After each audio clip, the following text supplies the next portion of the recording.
Hello everyone, welcome back. Myself Gaurav Sharma. और आज मैं आपके साथ डिस्कस करूंगा डेल्टा बॉन्ड को। जो आपका डेल्टा बॉन्ड होता है ये मेटल क्लस्टर में आता है। देखिए, आपने अक्सर पढ़ा होगा कि कार्बन के बीच में सिंगल बॉन्ड हो सकता है, डबल बॉन्ड हो सकता है या फिर ट्रिपल बॉन्ड हो सकता है।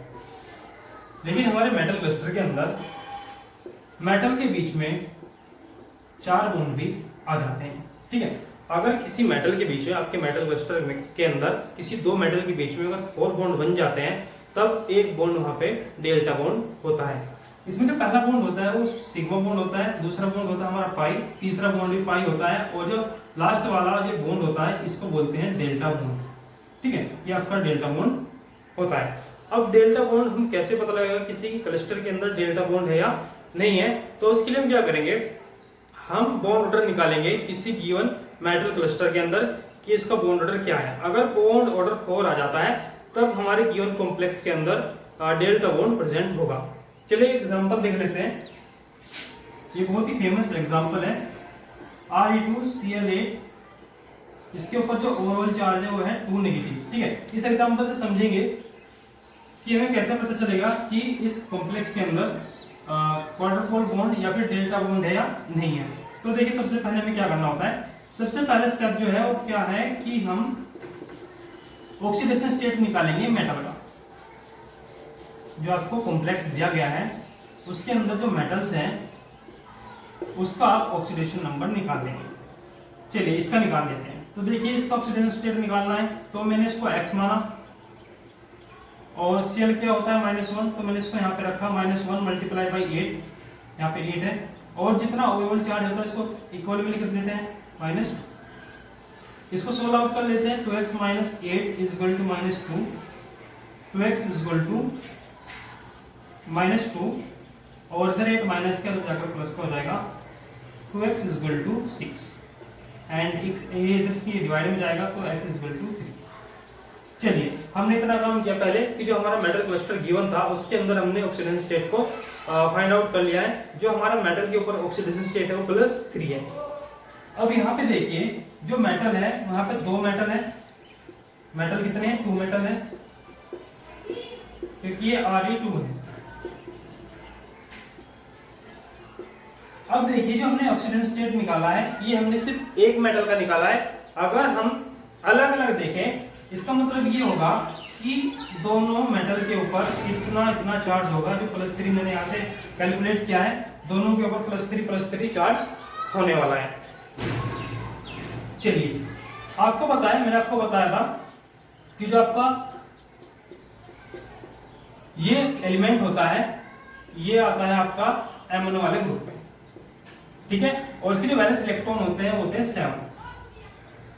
इसके जो वैलेंस इलेक्ट्रॉन होते हैं वो 7 होते हैं।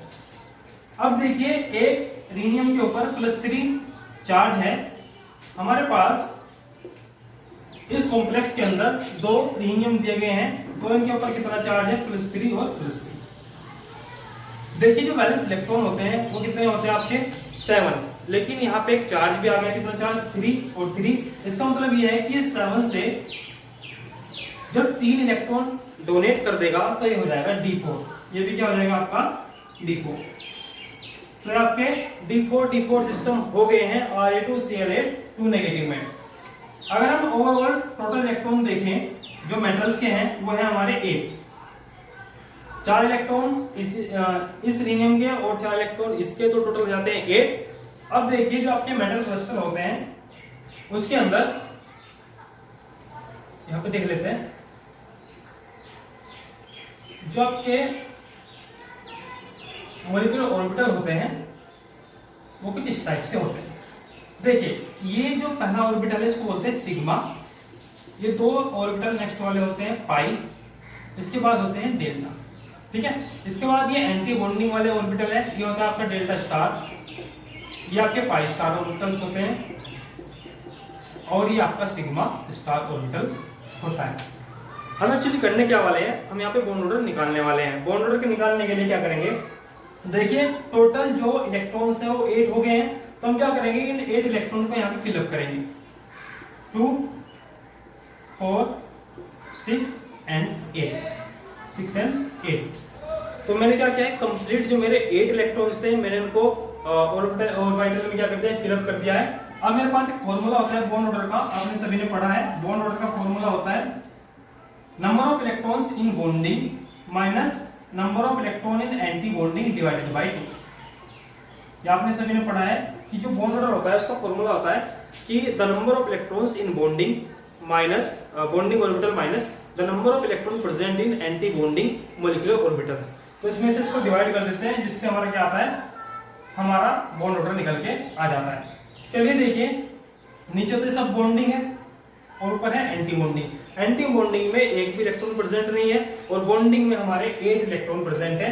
तो बॉन्ड ऑर्डर निकाल लेते हैं। बॉन्ड ऑर्डर आएगा यहाँ पे, देखिए बॉन्डिंग में है 8 इलेक्ट्रॉन, एंटी बॉन्डिंग में हमारा कोई भी इलेक्ट्रॉन प्रेजेंट नहीं है, तो यहाँ पे 0 रखेंगे और 2 से डिवाइड कर देंगे। तो मेरे पास आएगा 8 डिवाइडेड बाई 2 इक्वल टू 4। मेरे पास क्या आ गया है, 4 निकल के आ गया है। इसका मतलब ये है कि जो आपका ये कॉम्प्लेक्स दिया गया है, इसके अंदर जो बॉन्ड ऑर्डर है मेटल मेटल के बीच में वो 4 है। गिवन मेटल क्लस्टर के अंदर जो आपका मेटल मेटल के बीच में बॉन्ड ऑर्डर है वो कितना है, 4 है। और मैंने आपको स्टार्टिंग में ही बताया, अगर मेटल मेटल के बीच में बॉन्ड ऑर्डर 4 हो जाता है तो वहां पे हमेशा डेल्टा बॉन्ड प्रेजेंट होता है। इसका मतलब ये है कि इस एग्जांपल में हमारा डेल्टा बॉन्ड प्रेजेंट है।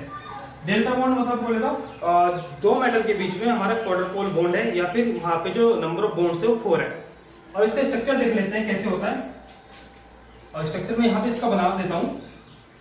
देखिए ऐसे 2 मेटल्स लगे रहते हैं, इनके बीच में जो बॉन्ड ऑर्डर है उन्होंने निकाला कितना है, 4। तो मैंने यहाँ पे 4 बॉन्ड ड्रॉ कर दिए हैं। साथ में इनसे 8 क्लोरीन एटम अटैच होते हैं, 4 एक मेटल से और 4 एक मेटल से, लाइक दिस। और इनका जो स्ट्रक्चर अगर हम देखें, यहाँ पे भी ये स्क्वायर प्लेनर होता है। ये आधे स्ट्रक्चर की बात करें तो स्क्वायर प्लेनर है, यहाँ पे भी ये स्क्वायर प्लेनर ही होता है, यहाँ पे भी ये स्क्वायर प्लेनर होता है। अब अगर इसके ओवरऑल स्ट्रक्चर की बात करें तो जो इसका स्ट्रक्चर होता है वो इक्लिप्स फॉर्म में होता है। इक्लिप्स बोले तो एक दूसरे के ऊपर कंप्लीटली क्या करनी चाहिए, ओवरलैप करनी चाहिए। उसको बोलते हैं क्या, इक्लिप्स फॉर्म। इक्लिप्स फॉर्म में क्या होगा, एक दूसरे के ऊपर ऐसे होते हैं। मेटल यहाँ पे बीच में होती है और ये जो आपके क्लोरीन 4 है वो ऊपर है और 4 क्लोरीन नीचे है, जो कि एक दूसरे के ऊपर इक्लिप्स होते हैं। इसलिए जो इसका स्ट्रक्चर होता है वो होता है इक्लिप्स फॉर्म। अगर हम इसके कलर की बात करें Ra2Cl8 की, तो इसका जो कलर होता है वो होता है रॉयल ब्लू कलर। इसका जो कलर होता है उसको बोलते हैं रॉयल ब्लू कलर। आपके एग्जाम में पूछ लिया जाता है कि जो आपका ये कॉम्प्लेक्स है इसका कलर कैसा होता है, तो कलर इसका कैसा होता है, ब्लू कलर इसका होता है। लेकिन आपसे कभी कभी ये भी पूछ लेता है कि ये कलर किस ट्रांजिशन की वजह से आता है। तो ट्रांजिशन देखिए यहाँ से, देखिए यहाँ पे जो लास्ट इलेक्ट्रॉन है वो डेल्टा ऑर्बिटल में प्रेजेंट है। अब ट्रांजिशन कहाँ होगी, इलेक्ट्रॉन यहाँ से निकल के यहाँ जा सकता है, डेल्टा टू डेल्टा स्टार आपका इलेक्ट्रॉन जा सकता है। इसका मतलब ये है कि जो हमारा ब्लू कलर आ रहा है वो किसकी वजह से आ रहा है, जब इलेक्ट्रॉन प्रमोट होता है डेल्टा से delta star anti bonding molecular orbital में। इसका मतलब ये है कि जो इसका ब्लू कलर आ रहा है वो उसका रीजन क्या है कि यहाँ पे जो ट्रांजिशन हो रही है वो delta two delta star transition हो रही है। तो यहाँ पे जो ट्रांजिशन है वो क्या है, डेल्टा से डेल्टा स्टार ट्रांजिशन हो रही है। तो ये ओवरऑल भाग इसके बारे में Ra2Cl8 के बारे में आपको अच्छे समझ में आया होगा कि कैसे हम बॉन्ड ऑर्डर फाइंड आउट करेंगे किसी मेटल क्लस्टर के अंदर, और ये बता पाएंगे कि वहां पे डेल्टा बॉन्ड प्रेजेंट होगा या नहीं होगा। चलिए एक और एग्जांपल मैं आपके साथ डिस्कस कर लेता हूं, और एग्जांपल ले लेते हैं MoCl8 MO2Cl8 4 negative, MO2Cl8 4 negative, sorry 4 negative, okay it's okay 4 negative. तो इसको हम देखते हैं इसके अंदर क्वाड्रपोल बॉन्ड या फिर डेल्टा बॉन्ड प्रेजेंट है या नहीं है। तो सबसे पहले वही काम करेंगे, हम सबसे पहले क्या निकालेंगे, ऑक्सीडेशन स्टेट को निकाल लेंगे। तो इसका ऑक्सीडेशन स्टेट निकाल लेते हैं, 2x - 8 = -4। इसको सोल्व आउट कर लेंगे, ये -8 उधर जाकर हो जाएंगे +8, तो हमारे पास आएगा +4, इसे डिवाइड कर देंगे तो हमारे पास आ गया है 2। इसका मतलब ये है कि जो हमारा ये मेटल है इसके ऊपर इस बार +2 चार्ज, ऐसे इसके ऊपर होगा अगर इसकी बात करें मोलिब्डेनम की, तो इसके जो वैलेंस इलेक्ट्रॉन होते हैं वो होते हैं d6। इसके जो वैलेंस इलेक्ट्रॉन होते हैं वो कितने होते हैं, d6 होते हैं। अभी एक मेटल के ऊपर +2 चार्ज आ गया है, इसका मतलब इसने 2 इलेक्ट्रॉन डोनेट किए हुए हैं, इसलिए ये क्या होगा, यहाँ से जैसे 2 इलेक्ट्रॉन आप निकालेंगे, ये चेंज हो जाएगा d4 में और ये भी चेंज हो जाएगा d4 में। ठीक है, ये दोनों किसमें चेंज हो जाएंगे, d4 में चेंज हो जाएंगे। मैंने अभी आपको बताया कि अब क्या करेंगे, इन दोनों को ऐड अप करके देख लेंगे। तो d4 ये है MO+2 के लिए और ये भी MO+2 के लिए है। इन दोनों को जैसे ही ऐड करेंगे तो टोटल आ जाएंगे 8 इलेक्ट्रॉन। 8 इलेक्ट्रॉन आ जाएंगे। 8 इलेक्ट्रॉन को फिर से ऐसे यहाँ पे फिलअप करेंगे, तो 2 4 6 8 फिर से इसको फिलअप किया हमने, और फिर से बॉन्ड ऑर्डर निकालेंगे तो फिर से क्या आएगा, हमारा बॉन्ड ऑर्डर क्या आ जाएगा, 4 ही आ जाएगा। इसलिए जो हमारा ये एग्जांपल है इसके अंदर भी जो बॉन्ड ऑर्डर है वो 4 है। इसका मतलब इसके अंदर भी डेल्टा बॉन्ड प्रेजेंट है। तो ये भी हमारा डेल्टा बॉन्ड का एक एग्जांपल है। चलिए एक और एग्जांपल मैं आपके साथ शेयर करूंगा।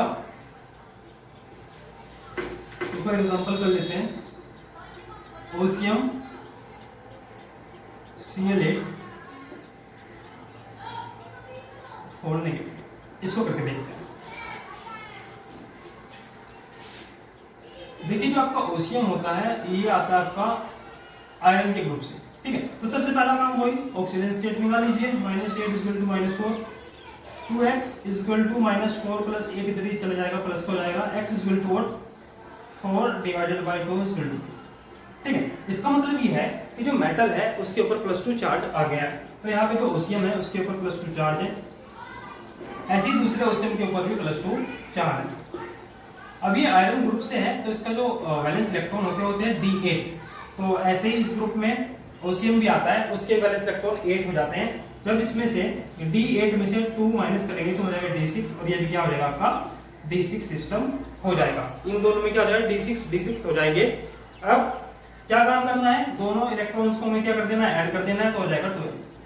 कितना आ जाएगा आपके पास, 12 आ जाएगा। अब 12 करने के बाद आप क्या काम कीजिए, 12 करने पर इसको यहाँ पे फिलअप कीजिए, 2 4 6 8 10 11 एंड 12, ऐसे मैंने इसको फिलअप कर दिया है 12 तक, ऊपर तक। इस बार क्या हुआ है कि एंटी बॉन्डिंग में भी इलेक्ट्रॉन आ गए हैं। अब बॉन्ड ऑर्डर निकालेंगे, देखिए इस बार एंटी बॉन्डिंग में भी इलेक्ट्रॉन प्रेजेंट हैं। तो बॉन्ड ऑर्डर जैसे ही निकालेंगे, देखिए बॉन्डिंग में तो 8 इलेक्ट्रॉन प्रेजेंट है, 2 4 6 8, और एंटी बॉन्डिंग में हमारे पास 8 इलेक्ट्रॉन प्रेजेंट है, सॉरी 4 इलेक्ट्रॉन प्रेजेंट है, 2 3 4, और 2 से हम जब डिवाइड करेंगे तो मेरे पास हो जाएगा 4 / 2 = 2। इसका मतलब ये है कि जो हमने ये एग्जांपल लिया है इसके बीच में जो बॉन्ड ऑर्डर है वो 2 है। इस बार जो बॉन्ड ऑर्डर है वो 2 है। इसका मतलब ये हुआ कि इस मेटल क्लस्टर के अंदर हमारा डेल्टा बॉन्ड प्रेजेंट नहीं है। तो आई होप आपको अच्छे समझ में आया होगा कि हम कैसे फाइंड आउट करेंगे किसी गिवन मेटल क्लस्टर के अंदर कि उसके अंदर डेल्टा बॉन्ड प्रेजेंट है या नहीं है। अगर आपका बॉन्ड ऑर्डर 4 आता है तो वहां पे क्या होगा, डेल्टा बॉन्ड प्रेजेंट होगा। अगर वो नहीं आता है तब डेल्टा बॉन्ड प्रेजेंट नहीं होगा। एक दूसरी बात मैं आपको बताऊंगा, जो आपकी D4 कॉन्फ़िगरेशन होती है, अगर दोनों ही मेटल D4 कॉन्फ़िगरेशन में आती है तभी हमारा डेल्टा बॉन्ड बन पाता है, नहीं तो हमारा डेल्टा बॉन्ड नहीं बनता है। ठीक है, तो ये सब था हमारा डेल्टा बॉन्ड के बारे में। ठीक है, तो सबसे पहले आपको क्या कर लेना है, मेटल का ऑक्सीडेशन स्टेट निकाल लेना है। उसके बाद सभी दोनों मेटल्स के ऊपर जो आपका ऑक्सीडेशन स्टेट आएगा उसको रख देंगे, उसमें से जो ऑक्सीडेशन स्टेट आई है उतने इलेक्ट्रॉन उसमें से माइनस कर देंगे। बाद में दोनों मेटल्स के वैलेंस इलेक्ट्रॉन को ऐड अप कर लेंगे और उसको इस मॉलिक्यूलर डायग्राम में फिलअप कर देंगे, वहां से हम बॉन्ड ऑर्डर निकाल लेंगे। अगर बॉन्ड ऑर्डर आता है 4 तो डेल्टा बॉन्ड प्रेजेंट होगा, अगर 4 से कम हमारा बॉन्ड ऑर्डर आता है तब वहां पे डेल्टा बॉन्ड प्रेजेंट नहीं होगा। आई होप आपको अच्छे से समझ में आ गया होगा, और अगर आपको वीडियो अच्छा लगा है तो please share and subscribe my channel. Thank you.